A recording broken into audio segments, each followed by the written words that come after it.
Meu filho esqueceu do meu aniversário, e minha nora disse que era só mais um dia, que eu não deveria ser dramática. Então ela postou uma foto em Búzios com todos da família dela. Até o cachorro da sogra estava lá. Uma semana depois, meu filho ligou desesperado dizendo que a parcela da casa havia vencido. Eu respondi: "É só mais um dia, Diego. Não seja dramático. Antes de continuar, verifique se já se inscreveu no canal e conte nos comentários de qual cidade ou país você está assistindo. Gostamos muito de saber até onde nossas histórias chegam.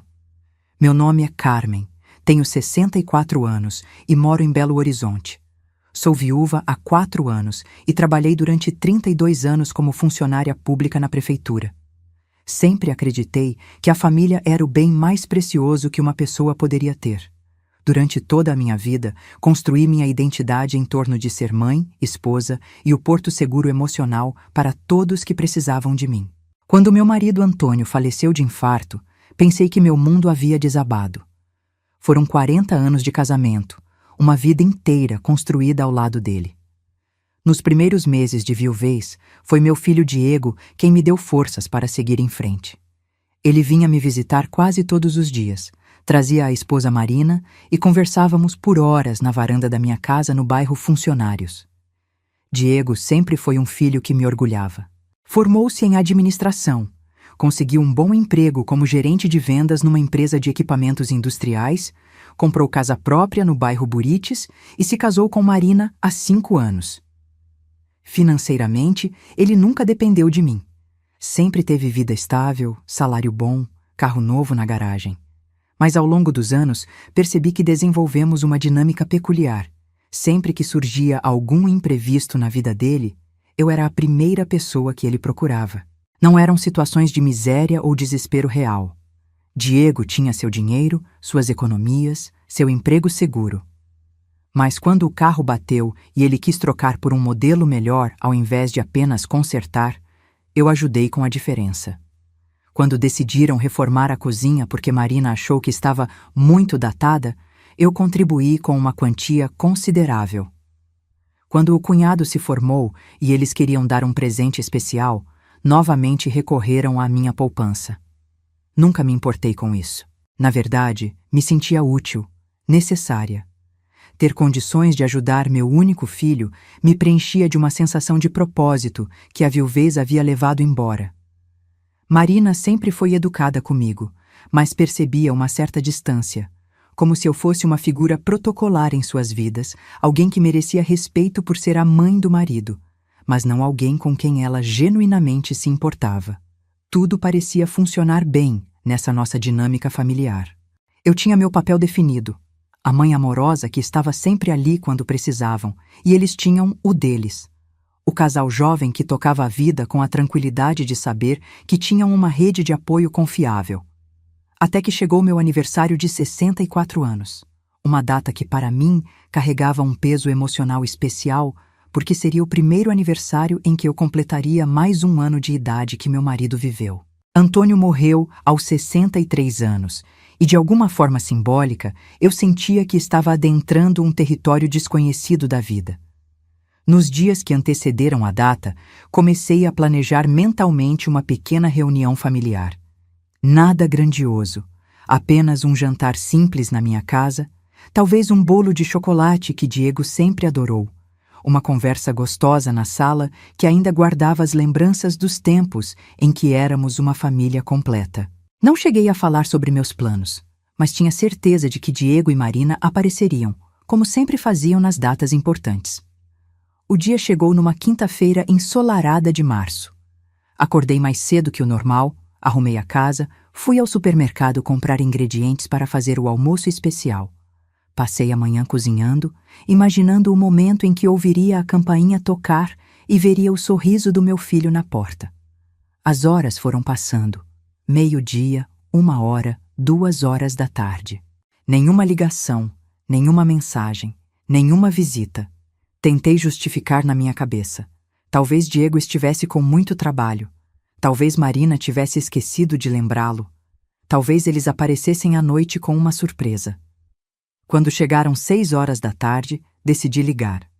Diego atendeu no terceiro toque, com aquela voz ocupada de quem está no meio de alguma atividade importante. Oi, mãe, tudo bem? Tudo, filho. Você lembrou que hoje é meu aniversário? Houve um silêncio do outro lado da linha que durou apenas alguns segundos, mas que para mim pareceu uma eternidade. Ah, mãe, desculpa. Estou com a cabeça meio voada aqui no trabalho. A gente passa aí no final de semana para te parabenizar, tá bom?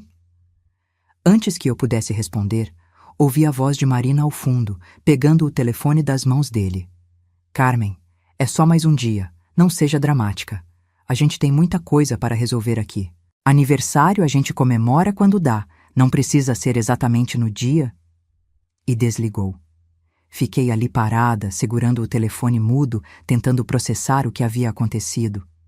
Não era só o esquecimento que doía, mas a frieza absoluta na voz da minha nora. Como se meus sentimentos fossem uma inconveniência, um exagero desnecessário. Naquela noite, comi sozinha o jantar que havia preparado com tanto carinho. Apaguei as velas do bolo antes mesmo de fazer um pedido. Que diferença faria? No dia seguinte ao meu aniversário esquecido, acordei com aquela sensação estranha de quem dormiu mal, como se meu subconsciente tivesse passado a noite inteira processando a decepção. Tentei me manter ocupada com as tarefas domésticas, mas havia um vazio no peito que não conseguia ignorar. Foi quando resolvi dar uma olhada nas redes sociais que meu mundo desabou de vez. Abri o Instagram meio sem pensar, numa tentativa de me distrair, quando a primeira foto que apareceu na tela me fez congelar. Era Marina, sorridente, usando um biquíni caro, com uma vista paradisíaca de Búzios ao fundo. A legenda dizia: "Família reunida no paraíso. Que semana incrível!" A data da postagem revelava a verdade cruel. Havia sido publicada exatamente no dia do meu aniversário, às 3 horas da tarde. Enquanto eu estava sozinha esperando uma ligação que nunca veio, eles celebravam momentos especiais a poucos quilômetros de distância. Meu coração começou a acelerar enquanto passava o dedo pela tela, vendo uma sequência de fotos que parecia um filme de luxo transmitido ao vivo. Cada imagem trazia carimbos de tempo que contavam a história da semana. Chegada no resort na segunda-feira, jantar de boas-vindas na terça, passeio de iate na quarta, justamente o dia do meu aniversário. Spa em família na quinta, festa na piscina na sexta. Ali estavam todos eles. Diego bronzeado, Marina com vestidos de grife diferentes a cada dia, os pais dela elegantemente vestidos numa sequência de restaurantes sofisticados. E sim, até mesmo o pequenês da mãe de Marina aparecia em várias fotos, usando coleiras temáticas diferentes para cada ocasião. A cronologia das postagens revelava o roteiro completo. Foram 7 dias de férias meticulosamente planejadas, cada momento documentado em tempo real. Reconheci o resort pelas hashtags. Um 5 estrelas famoso onde as diárias custavam mais do que minha aposentadoria inteira de um mês. Continuei rolando as fotos com fascínio mórbido e dor crescente. Havia registros de jantares em restaurantes que eu só conhecia de revistas, com pratos que pareciam obras de arte. Uma foto mostrava Diego brindando com os sogros, postada às 8 da noite de quinta-feira, horário em que eu estava comendo sozinha o jantar que havia preparado com tanto carinho. A ironia me atingiu como um raio. Meu filho havia gastado numa única semana o equivalente ao que eu ganhava em 6 meses. Dinheiro suficiente para me levar junto nessa experiência ou simplesmente para me convidar para um jantar decente numa data especial. Mas não. Eu nem sequer mereci uma ligação no horário certo, enquanto eles postavam stories de cada momento de alegria. O que mais me doía não era o valor gasto, mas o simbolismo. A família da Marina havia sido incluída em cada momento especial, suas memórias documentadas para a posteridade. Eles eram dignos de investimento emocional e financeiro. Eu era apenas uma obrigação protocolar que podia esperar para o fim de semana. A campainha tocou. Era a dona Célia, minha vizinha de 70 anos. Carmen, querida, vi as fotos do seu filho no Instagram da Marina. Que viagem linda! Você não foi junto? Senti o rosto esquentar de vergonha. A pergunta carregava uma suposição natural. Claro que a mãe estaria incluída numa celebração familiar tão especial. Não, Célia. Eles foram só com a família dela mesmo. Que pena, né? Minha neta trabalha em turismo e disse que uma semana naquele resort custa o olho da cara. Mas que bom que eles podem se dar esses luxos. Depois que ela foi embora, voltei ao celular. Dessa vez, analisei as fotos como uma investigadora. Cada detalhe gritava abundância. As roupas novas, os acessórios caros, os passeios exclusivos. Uma foto mostrava o grupo num catamarã particular, outra numa loja de grife onde claramente haviam feito compras. Calculei mentalmente o custo: passagens aéreas para 6 pessoas, mais transporte do cachorro, hospedagem no resort mais caro da região, refeições em restaurantes premiados, passeios privativos.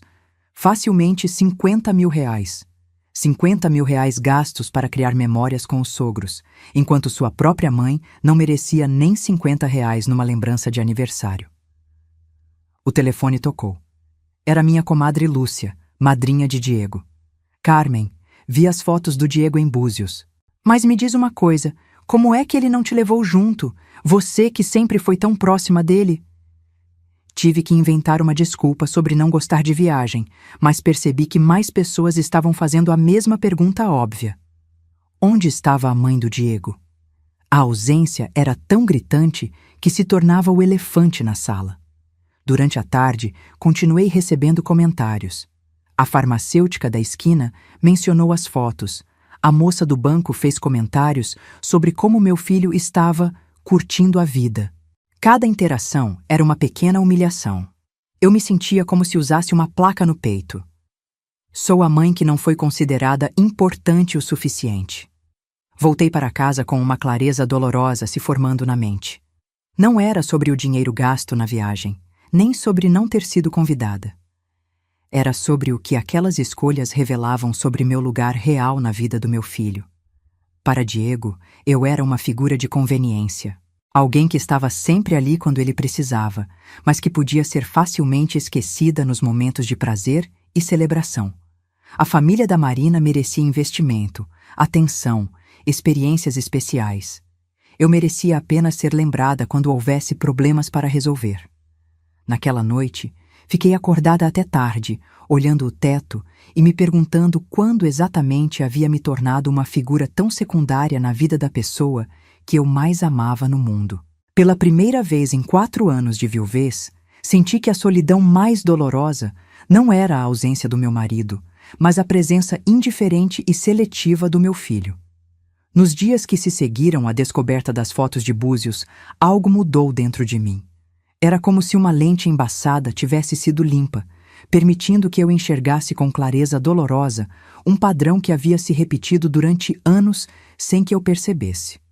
Ou melhor, sem que eu quisesse perceber. Sentei-me na poltrona da sala, a mesma onde Antônio costumava ler jornal aos domingos, e comecei a remontar mentalmente a cronologia dos últimos 5 anos. Cada lembrança que eu revisitava trazia uma nova camada de compreensão sobre a dinâmica que havia se estabelecido entre mim e Diego.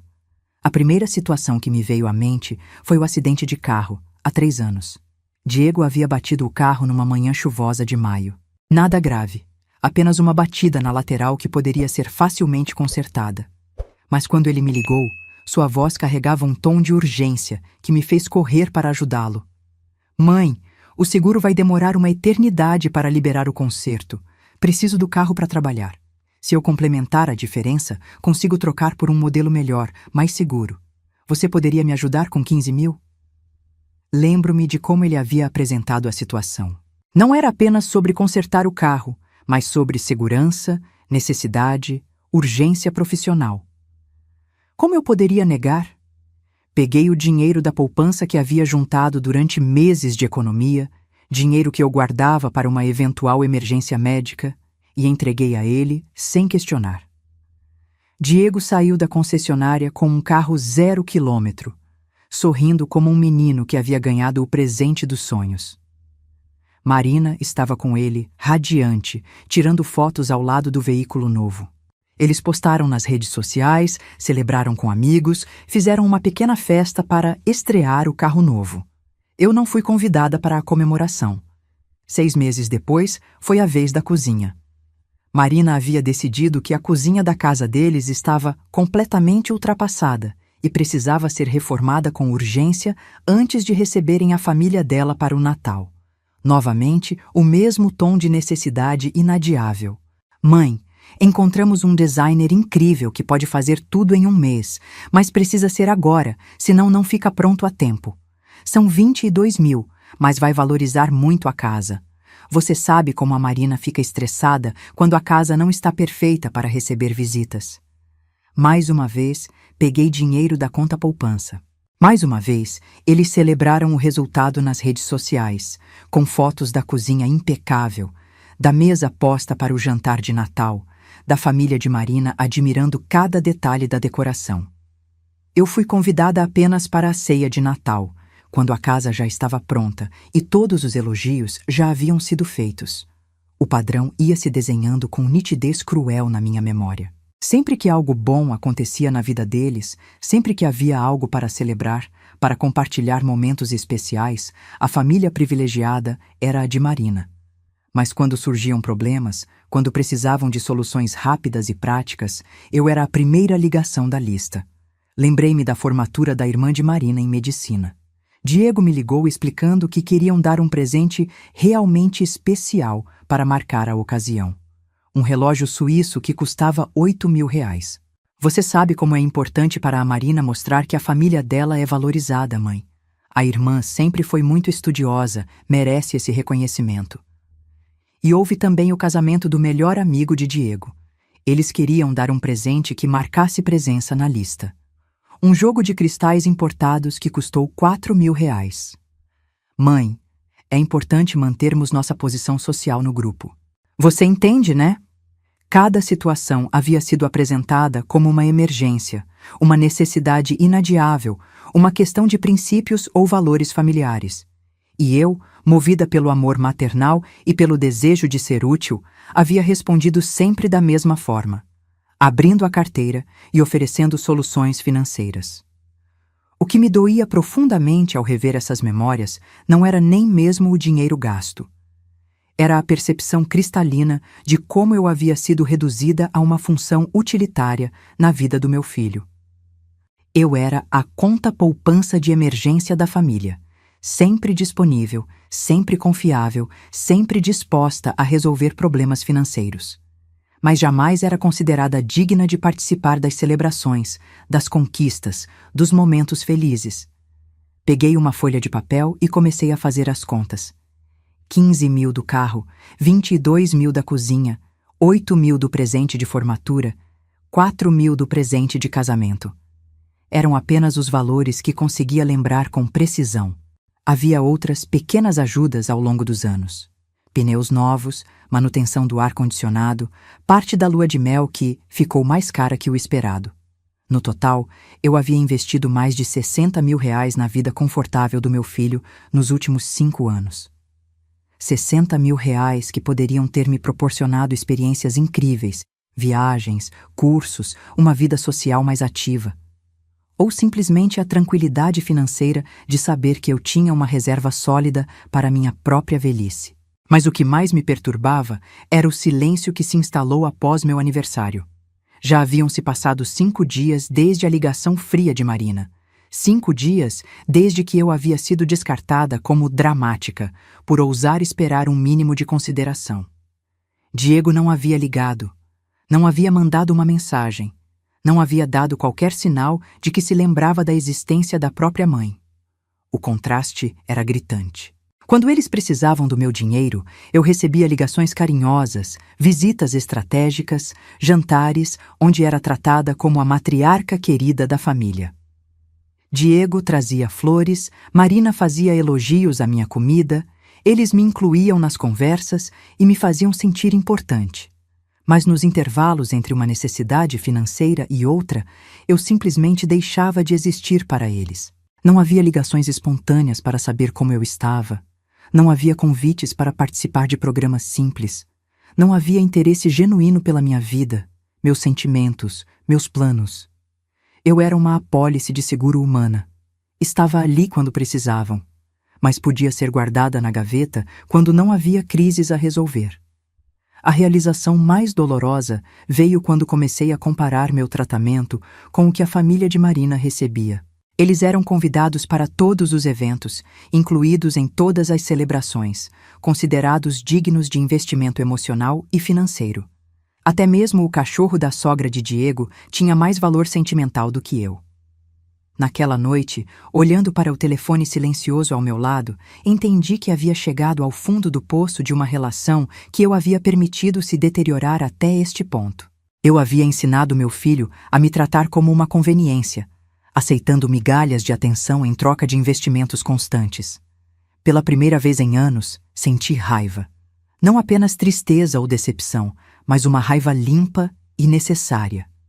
Raiva de ter sido tão condescendente, de ter aceitado ser reduzida a uma função, de ter permitido que meu amor maternal se transformasse em algo tão desequilibrado e tóxico. O silêncio do telefone não era apenas descaso. Era uma declaração clara do meu verdadeiro valor na vida do meu filho. E, finalmente, dolorosamente, eu estava pronta para ouvir essa mensagem. Uma semana se passou. Depois 15 dias.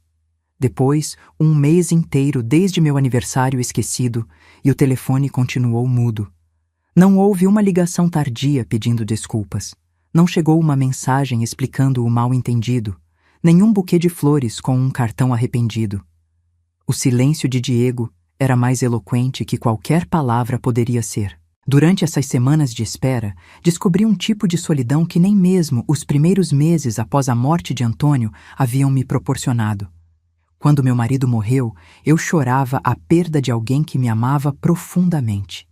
Agora, eu enfrentava algo muito mais cruel: a indiferença de alguém por quem eu daria a vida. Comecei a perceber como havia construído toda a minha identidade de viúva em torno do meu papel de mãe sempre disponível.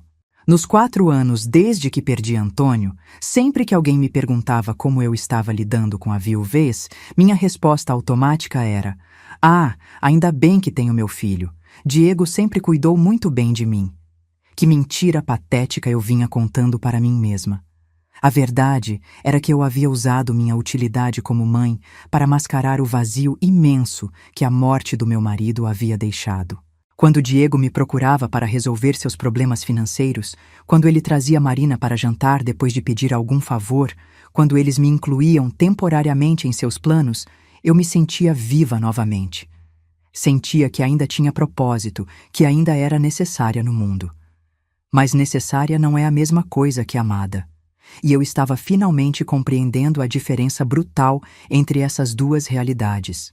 Nas tardes vazias que se sucederam, comecei a relembrar quem eu era antes de me tornar a mãe que sempre resolve tudo. Carmen tinha sonhos próprios uma vez. Carmen planejava viagens que nunca fez, cursos que nunca começou, amizades que deixou murchar enquanto priorizava a disponibilidade total para o filho.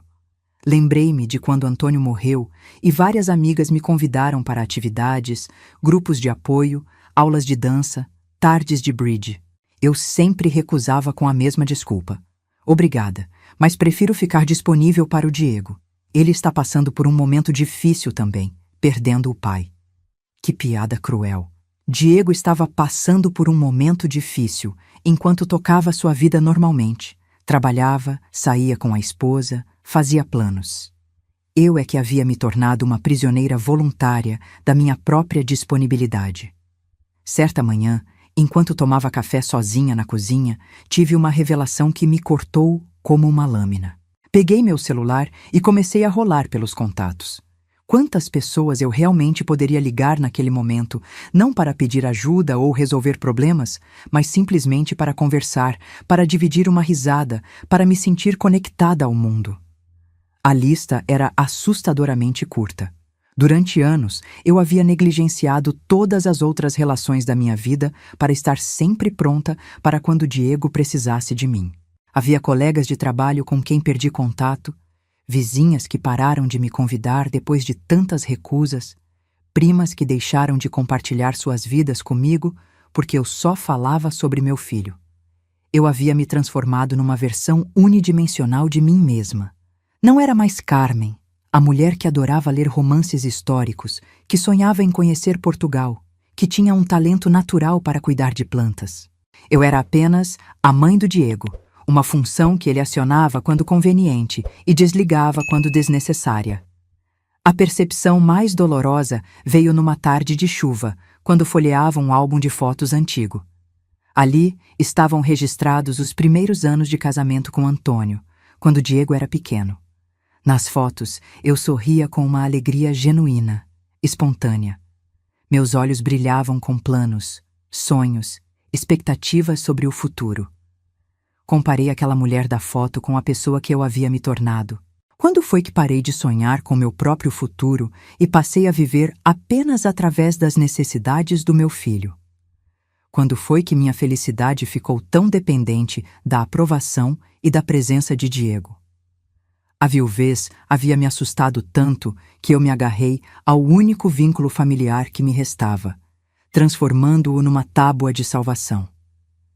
Mas tábuas de salvação são apenas soluções temporárias. Em algum momento, você precisa aprender a nadar sozinha ou vai acabar se afogando mesmo assim. Foi durante uma dessas tardes de introspecção que finalmente entendi o que havia acontecido comigo. Eu havia entregado meu poder pessoal de bandeja para meu filho. Havia feito de mim mesma uma extensão da vida dele, ao invés de construir uma vida própria que fosse plena e significativa, independentemente da presença ou aprovação dele. Diego havia aprendido a me ver apenas como um recurso, porque foi assim que eu me apresentei para ele durante todos esses anos. Sempre disponível, sempre disposta a resolver problemas, sempre colocando as necessidades dele antes das minhas próprias. Eu havia criado esse monstro da conveniência, alimentando-o com minha própria autoestima diminuída. O peso emocional dessa descoberta foi esmagador. Durante dias, senti como se carregasse um bloco de concreto no peito.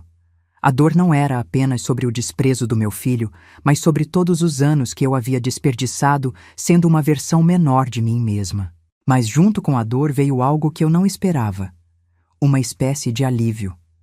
Alívio por finalmente enxergar a verdade, por não precisar mais fingir que nossa relação era saudável, por não ter que continuar interpretando o papel da mãe satisfeita enquanto me sentia invisível. Uma manhã, acordei com uma clareza que não sentia há anos. Olhei-me no espelho do banheiro e vi uma mulher de 64 anos que ainda tinha tempo para reconquistar sua própria vida. 64 anos não eram o fim de nada. Poderiam ser o começo de uma versão mais autêntica e corajosa de mim mesma. Naquele momento, tomei uma decisão que mudaria tudo.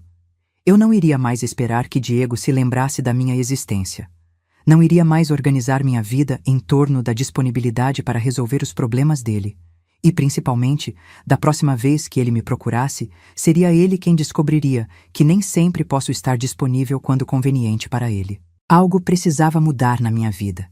E essa mudança começaria comigo, independentemente de Diego estar pronto para ela ou não. Foi numa tarde de terça-feira, exatamente uma semana depois que as fotos de Búzios pararam de aparecer nas redes sociais, que meu telefone finalmente tocou. O nome de Diego piscou na tela, e por uma fração de segundo, meu coração acelerou com aquela esperança automática que ainda resistia em algum canto do peito. Talvez ele finalmente tivesse se lembrado do meu aniversário. Talvez houvesse um pedido de desculpas esperando do outro lado da linha.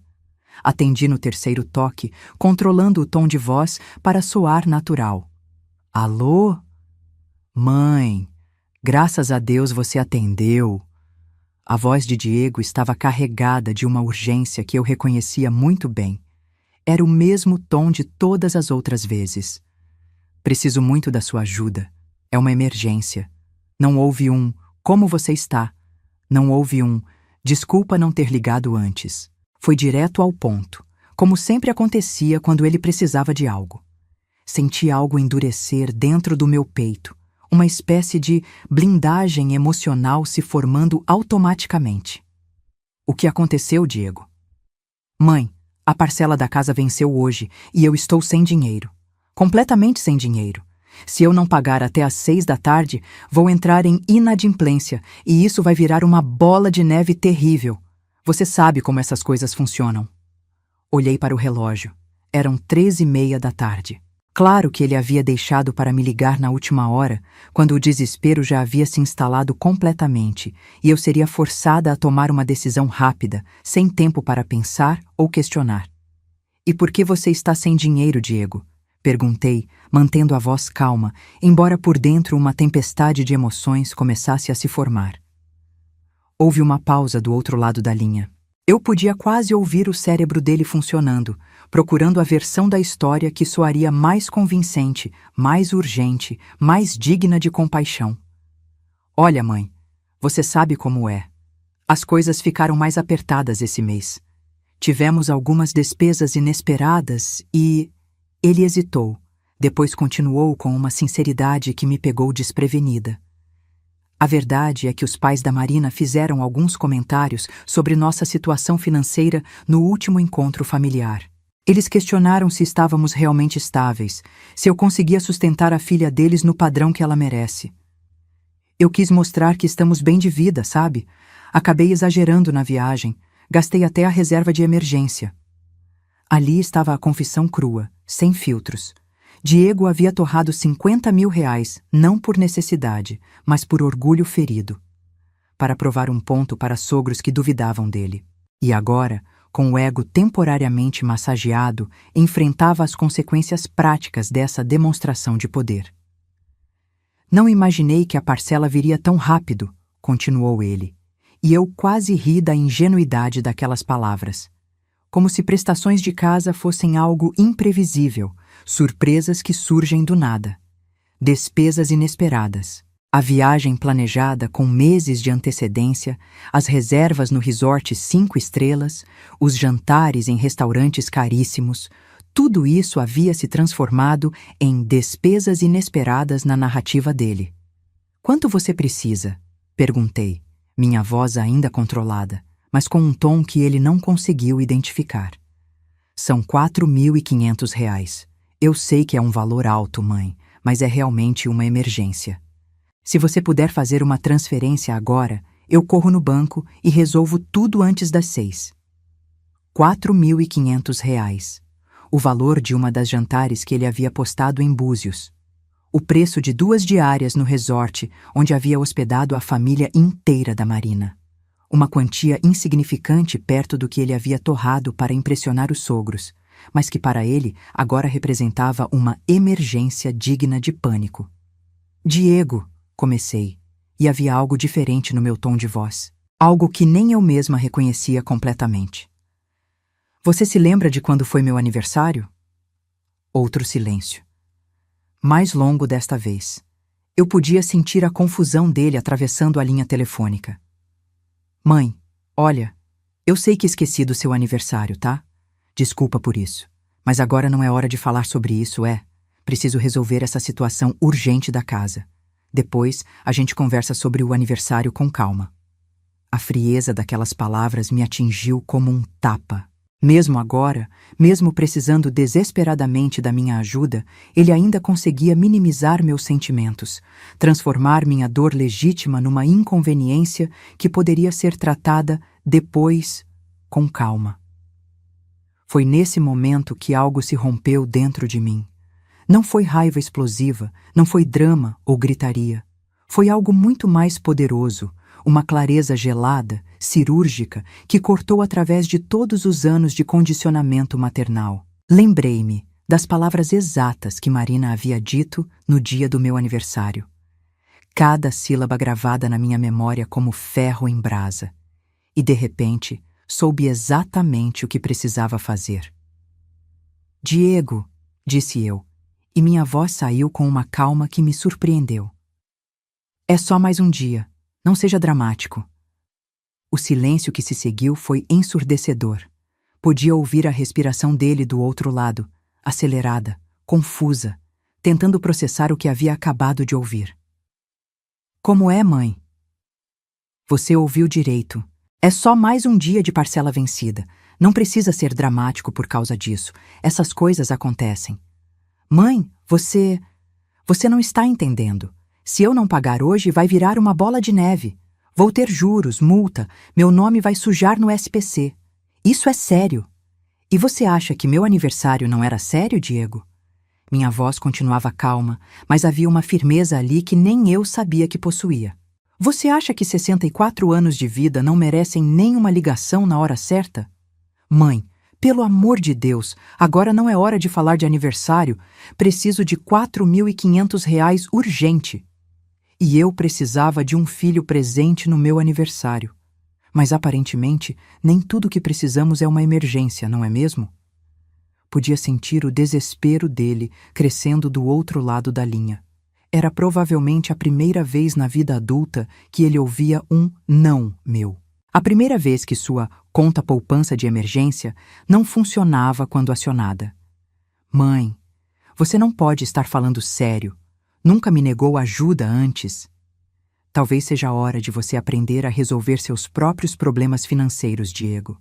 Afinal, você é um homem adulto, casado, com emprego estável.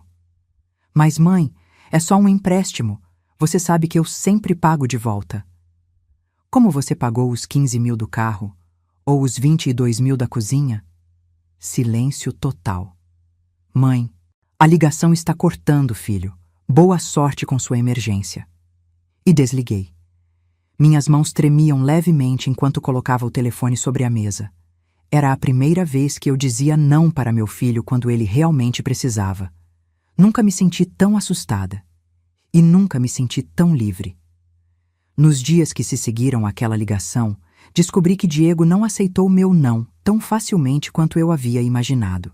O telefone tocou insistentemente naquela mesma tarde. 5 ligações consecutivas que deixei ir para a caixa postal. As mensagens que ouvi depois revelavam uma progressão interessante. Da incredulidade inicial. Mãe, você desligou na minha cara? Ao desespero calculado. Mãe, por favor, atende. Sei que você está aí.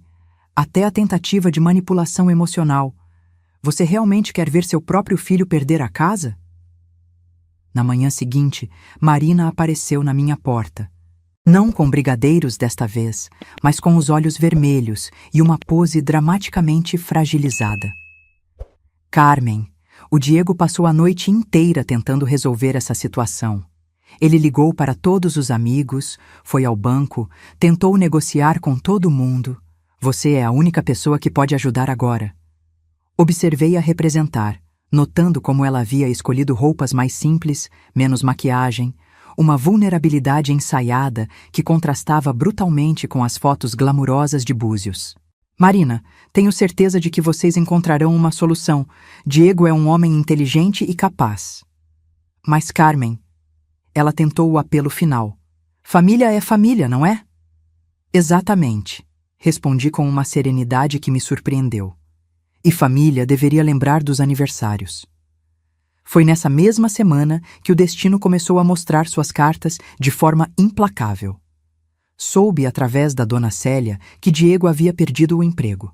Aparentemente, a empresa estava passando por uma reestruturação e ele foi um dos demitidos. A ironia era cruel. Justo quando mais precisava de estabilidade financeira, ela lhe escapava pelas mãos. As tentativas desesperadas de empréstimos bancários foram todas negadas. Sem renda comprovada e com o nome já sujo devido ao atraso da parcela, Diego descobriu que o mundo financeiro não tinha a paciência maternal que ele sempre conheceu. O carro 0 quilômetro que comprara com meu dinheiro anos atrás foi vendido por 1/3 do valor original para quitar dívidas urgentes. Mas não foi suficiente. Em menos de um mês, recebi a notícia que ecoou pelo bairro inteiro. Eles haviam perdido a casa.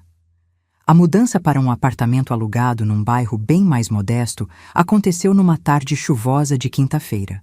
Vi a confusão da mudança da minha janela, móveis caros sendo empilhados num caminhão pequeno, Marina chorando no meio da calçada, Diego carregando caixas com o rosto fechado de quem finalmente entendeu o peso das próprias escolhas. Mas o mais revelador aconteceu 2 semanas depois. Marina, que durante anos havia postado uma vida de luxo e ostentação, simplesmente desapareceu das redes sociais. Depois soube, através das fofocas da vizinhança, que ela havia deixado Diego. Voltou para a casa dos pais com uma mala e uma história de como havia se sacrificado por um relacionamento sem futuro. O divórcio veio rápido. Marina levou o pouco que sobrou de valor, algumas joias, móveis caros, e Diego ficou sozinho num apartamento alugado, desempregado, divorciado e finalmente confrontando a realidade crua de suas escolhas. Enquanto a vida dele desmoronava como um castelo de cartas, a minha florescia de maneiras que eu jamais imaginara possíveis. Comecei devagar. Liguei para minha prima Sônia, que morava em Nova Lima e com quem havia perdido contato há 2 anos. Marcamos um almoço que se estendeu pela tarde inteira, conversando e rindo como nos velhos tempos. Foi ela quem mencionou o grupo de CrossFit que havia começado aos 58 anos. Carmen, não é sobre idade, é sobre redescobrir quem você é, além dos papéis que sempre desempenhou. Uma semana depois, me encontrei numa academia, cercada por pessoas de todas as idades. O primeiro dia foi revelador, mas havia algo libertador em descobrir os limites físicos do meu corpo, em sentir músculos que eu havia esquecido que existiam. O CrossFit se tornou mais que exercício, virou metáfora. Cada peso que eu conseguia levantar representava uma peça de mim mesma que eu estava redescobrindo. A Carmen que existia independentemente de ser a mãe do Diego. Nos vestiários, formei amizades genuínas. Mulheres como Vera, uma arquiteta aposentada que havia começado a pintar aos 60 anos, e Lúcia, uma viúva que montara um pequeno negócio de doces caseiros.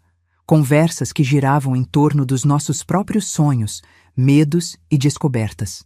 Foi Vera quem plantou a semente da ideia transformadora. Carmen, você já pensou em realizar aquele sonho que ficou para depois? Portugal? Portugal. O país que Antônio e eu sempre havíamos planejado conhecer. Um sonho adiado indefinidamente e depois enterrado junto com meu marido. Naquela noite, sentei-me com meu extrato bancário.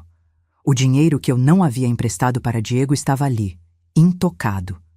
Somado ao que conseguira economizar nos últimos meses, era suficiente para muito mais que uma simples viagem. 2 semanas depois, estava numa agência de viagens, planejando 15 dias em Portugal. Pela primeira vez em 4 anos de viuvez, estava gastando dinheiro em mim mesma, em algo que me traria alegria pura. Quando as amigas do CrossFit souberam da viagem, elas celebraram como se fosse uma conquista coletiva. E talvez fosse. Diego tentou me ligar na véspera da viagem. Sua voz estava diferente, quebrada, humilde, carregada de um arrependimento que chegou tarde demais. Mãe, soube que você vai viajar. Eu queria pedir desculpas. Por tudo. Sei que estraguei nossa relação. Ouvi em silêncio suas palavras, mas meu coração já havia se fechado para aquele capítulo. Algumas pontes, quando queimadas pela ingratidão e pelo desrespeito, não podem ser reconstruídas. Diego, espero que você aprenda com tudo isso, mas nossa conversa termina aqui. E desliguei. 3 meses depois daquela ligação sobre a parcela da casa, embarquei para Portugal. Não era apenas uma viagem, era uma declaração. Uma declaração de que Carmen existia além da função maternal, que minha vida tinha valor independente. Em Lisboa, caminhando pelas ruas de pedra que Antônio e eu havíamos sonhado conhecer juntos, entendi que o amor verdadeiro inclui limites saudáveis. Que às vezes, a maior lição que podemos ensinar é que ações têm consequências. Aos 64 anos, descobri que nunca é tarde para renascer, para ser mãe sem se perder, para amar sem se destruir, e para entender que algumas pessoas só aprendem quando perdem definitivamente aquilo que sempre tomaram como garantido.